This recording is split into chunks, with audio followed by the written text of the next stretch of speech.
Alhamdulillah, wassalatu wassalamu ala rasulillah. Assalamualaikum warahmatullahi wabarakatuh. Ang pagkainggit ay isang uri ng sakit ng puso. Ang pagkainggit o ang hasad ay isang sakit ng puso na sa pamagitan nito ay naiisip ng tao na nagtataglay nito na si Allah subhanahu wa ta'ala ay hindi naging makatarungan sa kanyang pamamahagi ng kanyang mga biyaya. Dahil sa inggit ay naiisip din ng tao na nagtataglay nito na ang bagay na kinainggitan niya sa kanyang kapatid ay hindi karapat-dapat para sa kanya at siya dapat ang nagtataglay nito.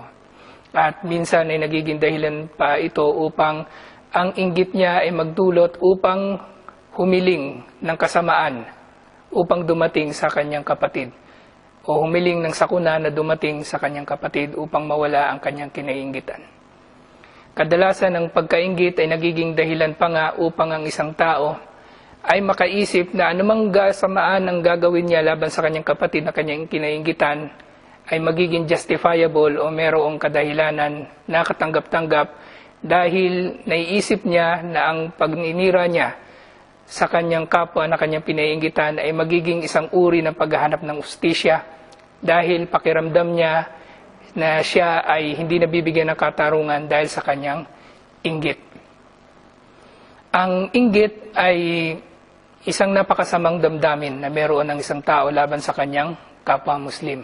Kaya nga, ito ay tinuturing na najis na ma'nawiya ng mga scholar, na ito ay isang karumihan na emosyonal na nararapat na tanggalin natin sa ating mga puso upang maging dalaysay ang ating mga puso.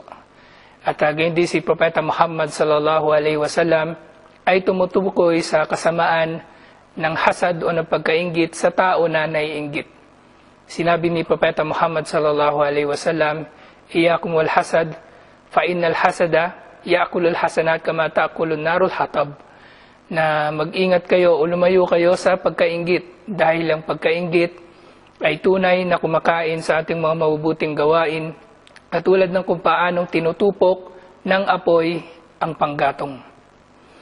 Ang hasad ay nakakasama higit sa lahat sa tao na naiinggit. Subalit ito ay meron ding masamang epekto sa tao na kinainggitan. At ito ay ang al-ain o ang mga masamang kaganapan na maaring idulot dahil sa pagkainggit ng tao na naiinggit. Subalit ito ay nasa kapangyarihan pa rin ni Allah subhanahu wa ta'ala kung kanyang pahihintulutan o hindi. Kaya nga tinuruan tayo ni Allah subhanahu wa ta'ala sa Quran, sa Suratul Falaq, na sinabi niya sa unang bahagi nito, Qul a'udhu birabbil falaq, na sabihin mo Muhammad sallallahu alaihi wasallam na ako ay nagpapakupkop sa Diyos o sa Panginoon ng bukang liwayway, at sa dulo ng sura na ito ay nababanggit min syarri hasidin ila hasad, mula sa kasamaan ng tao na naiinggit tuwing siya ay naiinggit. Ang hasad o ang pagkainggit ay merong napakasimpleng lunas. Una dito ay ang isipin natin na si Allah subhanahu wa ta'ala ang siyang nagbibigay ng lahat ng mga biyaya sa sino mang kanyang naisin. Ang mga biyaya na dumarating sa isang tao ay si Allah subhanahu wa ta'ala lamang ang may kontrol at hindi ito nangangahulugan na ang taong iyon ay nakahihigit sa atin sa kahit na ito pamang bagay. Dahil tunay na si Allah subhanahu wa ta'ala ay nagsabi na inna akramakum indallahi atqakum, na ang pinakamalapit kay Allah subhanahu wa ta'ala sa kanya o ang pinakamarangal sa kanyang paningin ay ang mga nakahihigit sa inyo pagdating sa takwa kay Allah subhanahu wa ta'ala. Kaya huwag nating kainggitan ang isang tao sa anumang material na kanyang nakakamit o sa kasikatan na kanyang nakakamit, dahil tunay na ang huhusgahan ni Allah subhanahu wa ta'ala ay ang ating mga gawain at ang ating mga puso. Alalahanin din natin na si Allah subhanahu wa ta'ala ay magbibigay ng biyaya sa sino mang naisin niya at hindi magbibigay ng biyaya sa sino mang hindi niya naisin na bigyan ng biyaya.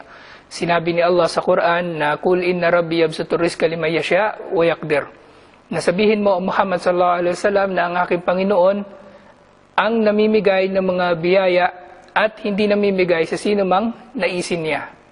At isa pang magandang solusyon sa pakiramdam natin ng pagkainggit ay ang sinabi ni Propeta Muhammad sallallahu alaihi wasallam na unduru ila man huwa asfala minkum, na tumingin kayo doon sa sino mang mas mababa kaysa sa inyo, o doon sa sino mang mas mahirap kaysa sa inyo, o doon sa sino mang mas pangit kaysa sa inyo.